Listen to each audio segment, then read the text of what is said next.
Hey everyone, it's Jim. I hope that you're all having a great start to your month of August, and I hope that the weather for you has been as good as it's been for us here in Ohio.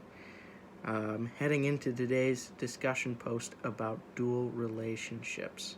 Section A.5 and A.6 of the ACA Code of Ethics addresses non-professional relationships with clients and the boundaries that should be had. Generally, these relationships are known as dual relationships because, of course, counseling itself is a dual relationship. So a dual relationship, counseling itself is a relationship. Therefore, any relationship outside of the counseling relationship would be a dual relationship. Dual relationship refers to the fostering of any kind of relationship with a client outside of the scope of that counseling relationship, like I just said. Remley and Hurley, our text, points out that these relationships could be either simultaneous or sequential. So it doesn't have to happen necessarily while the counseling relationship is going on, but it could be afterwards. Okay, so these extra counseling relationships can take on several forms. So they could be familial. It would be unethical to take on a counseling relationship with anyone that you're related to, brothers, sisters, what have you. They could be social or friendly. For instance, a counselor or client might have desire to hang out with each other in social contexts, non-professionally. It could be romantic or sexual in nature, so they could derive from feelings of attraction that the counselor has for the client or the client has for the counselor, or could be mutual. But it would also be unethical for a counselor to pursue a counseling relationship with a current or former romantic partner. They might be business related. For example, it would be unethical for a counselor to hire a client as their mechanic or their plumber.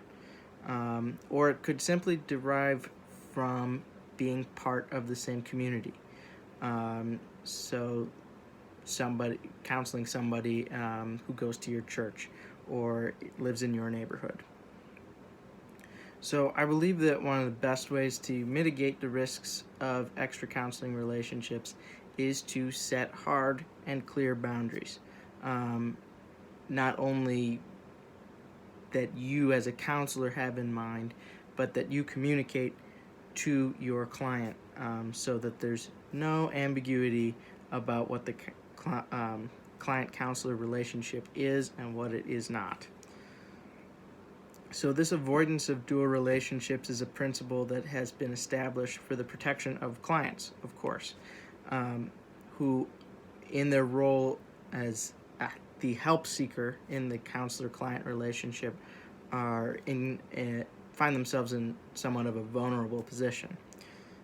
So it's not hard to imagine situations in which counselors can easily take advantage of vulnerable clients, or even situations in which a client may have an unhealthy or inappropriate conceptualization of his or her relationship with the counselor.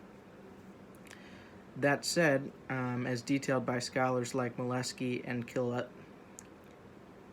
Kyselica, if I'm saying that right, in 2011, appropriate and carefully discerned and properly documented instances of dual relations can be beneficial to clients. So something like attending a client's important life event to show support, if invited, could be beneficial if it's done in the right way.